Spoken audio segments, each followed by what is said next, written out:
Beauty and the Beast was one of the most successful and beloved movies to come out of the Disney Renaissance. Following the story of Belle, she found herself at the hands of a cursed prince and slowly began to fall for him, leading to true love breaking the enchantment on his castle. It's a story of learning who a person is beneath the surface rather than assuming one's worthiness at face value. That said, the characters in this movie have a lot of problems, to the point where there's quite a bit of depth to their morality. And that's what we're looking at today. I'm Kifinosi with Wicked Binge, and this is Beauty and the Beast, Good to Evil.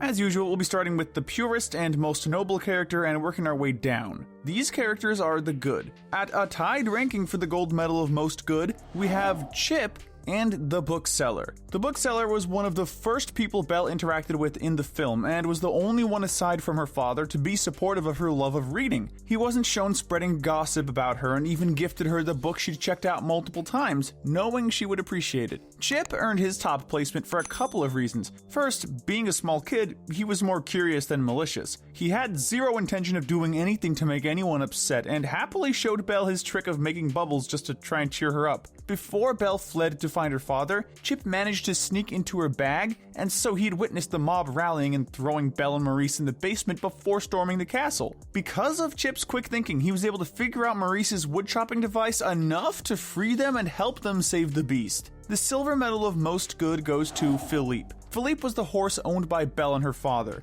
and we have to give high praise to this creature. Philippe had tried to steer Maurice away from the dangerous part of the forest. When that failed, Philippe was the one that ran back to the village and found Belle, taking her to where Maurice was last seen. That's a good horse. Our bronze medal ranking for most good goes to the feather duster, Fifi. Her primary role in this film was being Lumiere's love interest, but she was also seen tagging along to help steer Belle and the Beast towards one another. She was typically shown to be bubbly and friendly, though she tended to be easily distracted when it came to Lumiere. Next we have the fan favorite, Mrs. Potts. She was the mother hen of the castle, not only to her own son Chip, but to all of the residents. She'd been there to try and comfort Belle when she spent her first night in the castle, and hadn't minded breaking the Beast's rule of her going without dinner. In fact, she was one of the few in the castle not as concerned about the Beast's wrath. She helped to lead him through composing himself and controlling his temper, determined to help him win over Belle. After all this time, he's finally learned to love. Following is the focus of the film herself, Belle.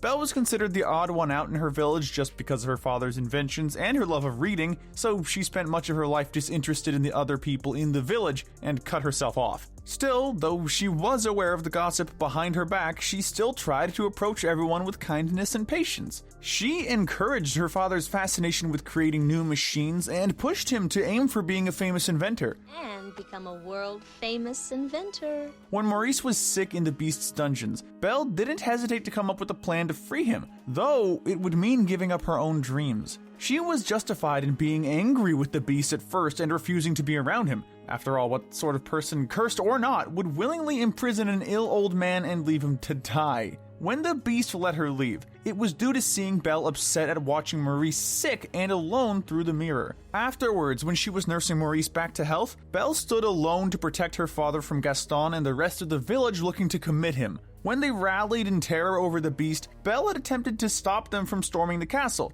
By the end of the feature, Belle arrived back at the castle to try and save the Beast that she had grown so close to, once again putting her own safety at risk for someone important to her. After his daughter is the inventor Maurice. Belle no doubt got some of her sense of loyalty and protection from her father. Maurice always showed pride in her daughter, refusing to believe that she was as odd as the people in the village claimed. When Belle had given up her freedom for him, Maurice had attempted to stay, refusing to allow his daughter to sacrifice herself for him. As he was dragged away to be taken back to the village, Maurice was heard begging for her to be let free, telling Belle he was old and lived his life. Though he was ill, Maurice quickly attempted to rally the village together upon his return to try and get them to face the Beast that was holding Belle prisoner. We must go, not a minute to lose. When, in response, everyone laughed at him and called him insane, Maurice quickly grabbed supplies from home and went back to find the castle again on his own, putting his own health at further risk. Though Maurice wasn't entirely certain what happened during Belle's time at the castle, he stood by her when she wished to return to try and save the Beast. Next we have the anxious clock, Cogsworth. How can we describe Cogsworth? Neurotic, proud, stubborn, but underneath all the nervousness and insistence on staying on the Master's good side is a good guy. Cogsworth was reluctant to have Maurice stick around, but for good reason, knowing how the Beast would react to someone wandering into the castle. He tried being as welcoming as he could towards Belle while still trying to get her to follow the rules the Beast set into place. It would be easy to write him off as controlling, but he was only trying to keep Belle from facing the Beast's poor temper. When Belle first tried to flee, Cogsworth attempted to stop her, not only because they needed her to break the curse, but because it was too dangerous to go out into that inclement weather. Cogsworth didn't start to back off of his controlling behaviors until Belle returned with the Beast and showed that she was capable of standing up for herself and forming a connection with the Beast in her own way. After that, Cogsworth focused more on coaching the Beast through how to properly impress Belle and win her over. Speaking of an expert in helping the Master win Belle over, next we have Lumiere. While Cogsworth is the uptight straight man, Lumiere was much more laid back. Though he was stuck in a cursed form, he didn't see any reason to not continue enjoying life. He fawned over Fifi, welcomed guests with open arms, and did his best to make Belle comfortable. To offer her a more comfortable room. He'd been there to try and keep Belle from fleeing the castle. He helped to try and coach the Beast, helping him get ready for dinner with Belle and learn to control his temper. Like the other enchanted residents, Lumiere was shown defending against the mob and saved Fifi from one of the men from the village. The next ranking goes to Chandelaria. Featured in Belle's magical world, Chandelaria was hard of hearing, so she was constantly lowering herself in order to easily be involved in the conversation. This caused a conflict between her and Lumiere. The candle had believed that Chandelaria was only lowering herself to burn brighter and make him appear useless, causing him to snap at her at the idea of being literally outshined. Eventually, she was able to explain that she was simply hard of hearing and had no intention of stepping on anyone's toes, and the two were able to make peace. But that said, we arrived at the neutral territory. These characters fall in the gray area. Taking the first spot in this section are the triplets, also known as the Bimbettes, Claudette, Laurette, and Paulette. Not much is known about them, aside from the fact that they're all infatuated with Gaston. They were seen ogling him in the beginning of the movie, crying as he had everything set up to marry Belle, and gushing over his strength during the tavern scene. They often get written off as simply superficial, but we have to cut them some slack. After all, the village saw Gaston as a sort of hero, providing protection and supplying meat from his hunts. It makes sense that they would admire him. Following is the wardrobe. She had an interesting energy about her as she cluelessly rifled through her dresses to find clothes for Belle to wear to dinner. She didn't appear to really understand why Belle was reluctant to share a meal with the Beast. In all fairness, the wardrobe was typically kept in that single room, save for the end scenes when the mob was storming the castle and she helped to protect it. In many ways, her obliviousness to the seriousness of the situation Belle was in was understandable. And though the wardrobe wasn't entirely clear on why Belle initially hated their master, the wardrobe was seen listening and sympathizing. Taking the next spot is Chef Boucher. Chef was another resident of the castle that was kept secluded from many of the others shown throughout the movie, being stuck in the kitchen even during the mob scenes. However, we had to grant him a fairly high rank in our neutral section for how he reacted to Belle. He mourned Belle not being able to enjoy the food he spent so much time preparing. When Belle snuck down the kitchen, Chef quickly started on cooking once again to try and impress her and give her a good meal. He took a ton of pride in his work and was happy to have someone new to show it off to. Finally, we have the prince himself, Adam, or as he's commonly referred to, the Beast. The Beast was a conflicting character. When he first met Maurice, he assumed the man was only there to gawk at his form and, in his anger, toss Maurice in the dungeon, keeping the man from returning to the village to talk about the hideous master of the castle. Master of this castle.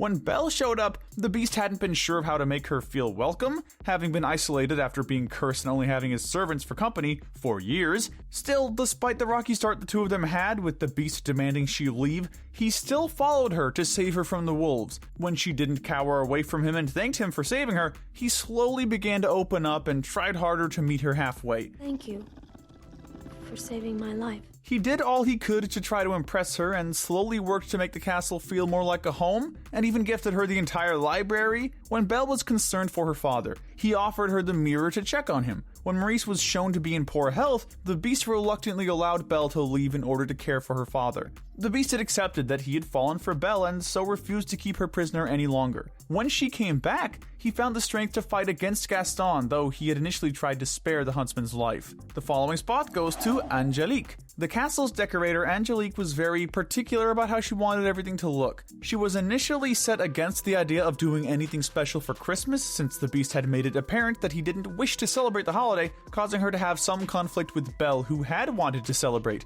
Her distaste of anyone slacking or not taking jobs as seriously as herself caused a sort of rift between her and the other residents of the castle, and it was hinted that this may have been what kept her and Lumiere apart as a potential couple. It was eventually revealed that a miscommunication between Angelique and the Beast was what caused the prince to be reluctant to celebrate Christmas, and Angelique was able to patch things up with Belle before helping to defeat Forte. Next is a tied ranking with Webster, Crane, and Le Plume. Webster tended to gain the annoyance of many of the others in the castle, including the Beast, since he often went off rambling with his extensive vocabulary. Because of this, Webster had initially felt guilty about causing a rift between Belle and the Beast. In response, he had decided to recruit Crane and Le Plume to help him fake an apology letter to the Beast under the guise of Belle. This had backfired, with the Beast banishing the three of them before Belle was able to help them make up for their mistake. Finally, we've reached the dark side. These characters are the bad and the evil. The first person in this section is the Enchantress. While teaching the lesson not to judge someone based on appearance is all well and good, we can't say that we understand punishing the castle as a whole for Prince Adam's actions. Not to mention the fact that the Enchantress had placed the Beast in a horrible position simply for being denied entry into his castle. I don't need a rose.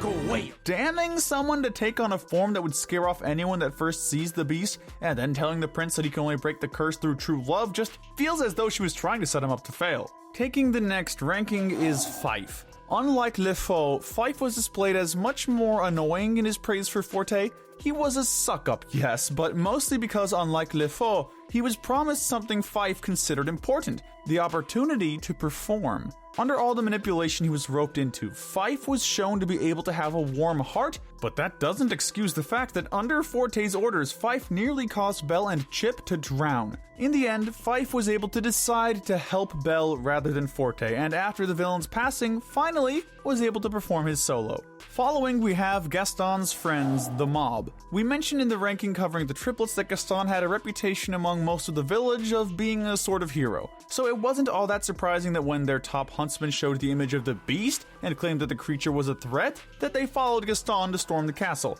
However, these people that supported Gaston didn't have any reason to really think that Maurice needed to be locked up. If they just showed the inventor some sympathy, they likely would have come to the conclusion that the old man was in a state of panic over his daughter being missing. Next on our list is Forte. The main antagonist of The Enchanted Christmas, Forte made his distaste toward Christmas and Belle clear.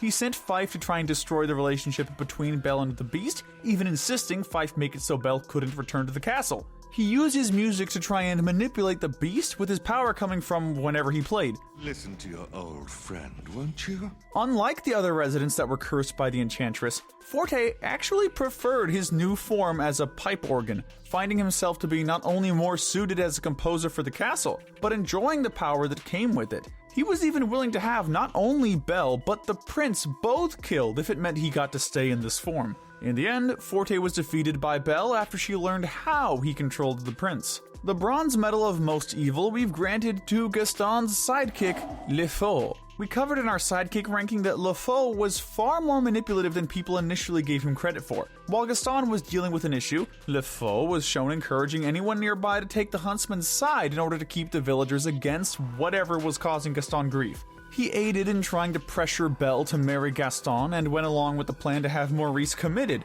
being the one to remind everyone about Maurice's stories of a massive beast in the forest in order to paint the inventor as crazy. The silver medal of most evil goes to the legendary huntsman himself, Gaston. To the people of the village, Gaston was many things. He was a provider of food, using his skills as a huntsman to keep them not only fed, but well protected. He was strong and likely aided in the occasional chore when he wasn't off gathering food. However, from Belle's perspective, Gaston was nothing more than a judgmental and controlling man who didn't want to take no for an answer. He didn't consider Belle's thoughts on actually being married, with his pride convincing him that Belle would be honored to carry his children for him. When Belle rejected him, Gaston flew into a rage and plotted to get back at her. He didn't actually care for Belle, only wanting her because he considered her beautiful. He was even willing to have Maurice committed in order to blackmail Belle into marrying him. When Gaston thought Belle had feelings for the beast, he led the charge against the castle and insisted on killing the beast himself in order to get rid of the competition. So, who was it that outranked the famed antagonist as the most evil? Well, we decided the gold medal had to go to the owner of the asylum, Monsieur d'Arquet. We had to place him as the most evil due to the fact that he went along with Gaston's twisted plans out of the need to be cruel and get some quick money. There's also the fact that, considering the time period, the Arquet likely did more than just cart people off to be treated. Human experimentation and cruelty wasn't in short supply in asylums, and such institutions tried their best to keep the facilities full because they got paid a flat rate for each person in their care. We'll take good care of him.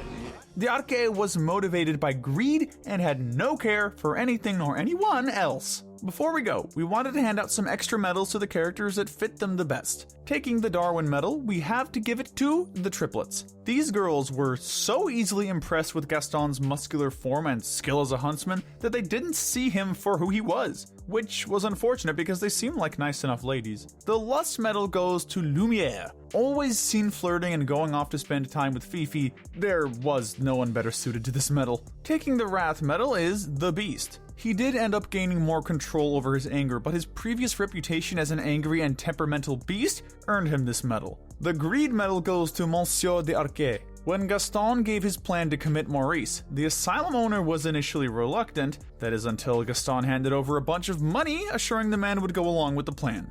The Sloth medal we have to grant to Le Faux. While Le Faux was typically seen trying to be a part of the party, we can't think of anyone more worthy of the Sloth medal than the man who waited 4 days in the cold, biding his time until Maurice and Belle would come home. As much as he complained, he was able to maintain that spot. Going home with the Pride medal, we have Gaston. It should come as no surprise that the man with the biggest ego would get the Pride medal. Gaston is never in a good mood unless he's getting what he wants or being praised for his skills and brawn. Finally, taking the Gluttony medal is, once again, the huntsman himself, Gaston. How could we give this medal to anyone other than the man who bragged about eating 5 dozen eggs every day? It is really hard to top that. But let us know in the comments section if you agree with our rankings, and tell us what we should cover next. Remember to hit that notification bell and binge our Good to Evil playlist, where we break down the moralities of the characters in your favorite cartoons, shows, and movies. But most importantly, stay wicked.